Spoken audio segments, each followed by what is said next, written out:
ndërsa sot më 6 mars shënon Dita Evropiane e Logopedisë. Ne do të flasim bashkë me Arion Podrima i logoped, të cilin e kemi në një lidhje të drejt për drejt, për me na tregu se cilat kanë qenë aktivitetet të cilat e kanë shënu këtë javë në Kosovë, dhe që në fokus si kanë fëmijët ata të cilët kanë probleme në të folur. Mirëmëngjesi Arion, kërkojmë falje për pritjen, nëse mundesh na tregot lutem cilat kanë qenë aktivitetet që kanë shënu këtë javë në Kosovë.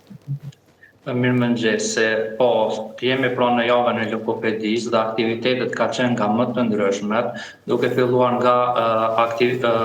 ofrimi shërbimeve dhe i konsultave falas në ordinanca të shumta në Prishtinë, pastaj edhe aktivitetet dhe organizimet të cilat janë bërë nëpërmjet aktiviteteve të ndryshme qoftë me promovimin e lojnave apo objektivave të ndryshme të cilat janë shfaqur edhe simbolikisht, por të cilat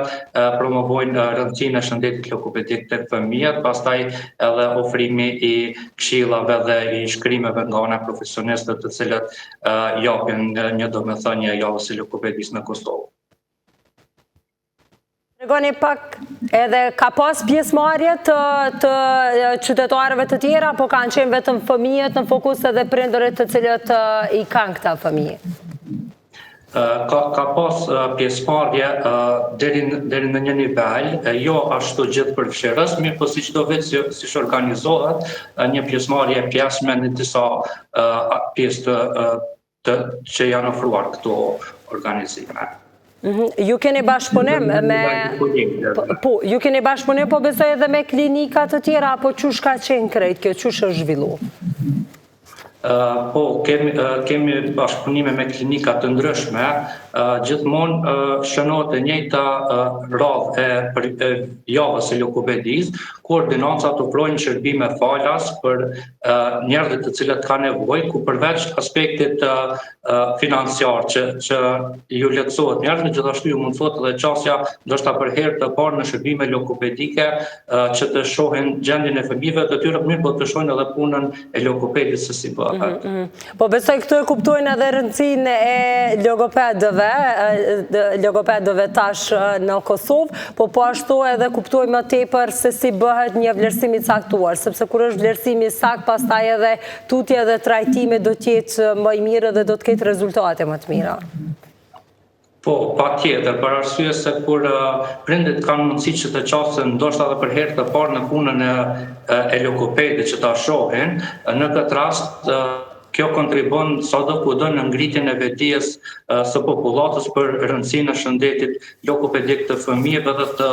rrezikut të cilët e kanosin faktorë të shumtë siç janë përdorimi i teknologjisë. Është rrit numri i fëmijëve të cilët kanë probleme në të folur, dhe pse mendoni se ndodh kjo? Ka të bëjë diçka edhe me teknologjinë, apo tashmë prindërit edhe vetë ata apo kujdestarët ligjor janë më të hapur drejt diskutimit të këtyre problemeve që mund të jenë, dhe janë më të hapur që të kontaktojnë logoped, ndoshta edhe tutje profesionistë të tjerë? Po, faktorët pra janë nga më të ndryshmet, njëra që është më e ndërnjohura të këtë gjithë është teknologjia, sidomos shikimi i telefonit dhe i videove të shkurtra, mirë po më pastaj ka dhe faktorë të ndryshëm dhe të shumë siç janë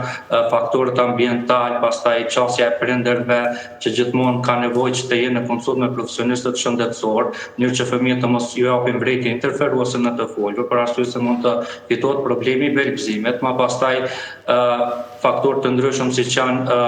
shikimi i videove të shkurtra, siç e tham, pastaj faktorët anatomik, të cilët ndikojnë. Mirë po, ajo që ka rëndësi në nivelin e javës së logopedisë është aspekti organizativ i çështjes, dhe në këtë rast ka shumë rëndësi ajo që prindërit të janë në vijim me konsulta, me këshilla dhe shkrimet të cilat i vendosin profesionistët, apo edhe nëse janë duke ndjekur terapi që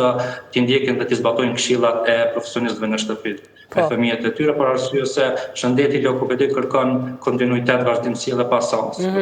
Atëherë po themi që tashmë e kanë kuptuar që duhet kemi më tepër durime dhe rezultatet të jenë në hapa të ngadalë, por që të kemi sukses edhe tutje në trajtim. Po, pikërisht, kjo është ajo që gjithmonë rezultatin e shëndetësisë shkon gradualisht dhe ka shumë rëndësi pra disiplina